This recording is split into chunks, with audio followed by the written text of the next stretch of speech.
আল্লাহ তাআলা বিশেষভাবে আমাদের প্রতিও রহমত করেছেন, দয়া করেছেন উম্মত মুহাম্মাদের উপর। আমরা আল্লাহর কাছে চাই নাই হে আল্লাহ আমাদেরকে উম্মত মুহাম্মাদি বানান, না চাইতে আল্লাহ তাআলা আমাদেরকে উম্মত মুহাম্মাদি বানিয়েছেন। উম্মত মুহাম্মাদি হওয়ার জন্য আল্লাহ রাব্বুল আলামিনের দরবারে নবী সহ অনেক পয়গম্বর আলাইহিমুস সালাতু ওয়াস সালামরা আল্লাহ রাব্বুল আলামিনের কাছে দরখাস্ত করেছেন। আল্লাহ তাআলা সকলের দরখাস্ত কবুল করে নাই।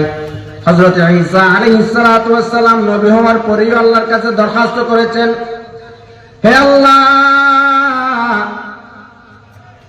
আমি আপনার থেকে জানতে পেরেছি শেষ জামানার মধ্যে আপনি মুহাম্মদুর রাসূলুল্লাহ সাল্লাল্লাহু আলাইহি ওয়াসাল্লামকে আপনি পাঠাবেন, যিনি হবে আখির নবী, খাতামুন নবিয়্যিন, রাহমাতুল লিল আলামিন, সরকার দো আলম মুহাম্মদুর রাসূলুল্লাহ সাল্লাল্লাহু আলাইহি ওয়াসাল্লামকে আপনি শেষ জামানায় পাঠাবেন।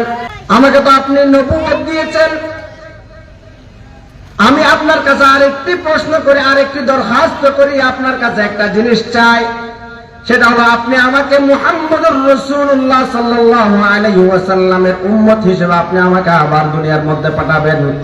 আল্লাহ রাব্বুল আলামিন বলেন, হে ঈসা আমি তো তোমাকে রূহুল্লাহ বানাইছি, আমি তোমার দরখাস্ত মঞ্জুর করলাম, তোমাকে আমি কিয়ামতের আগে আবার রাসূলুল্লাহ সাল্লাল্লাহু আলাইহি ওয়াসাল্লামের উম্মত হিসেবে তোমাকে আমি আবার দুনিয়ার মধ্যে পাঠাবো।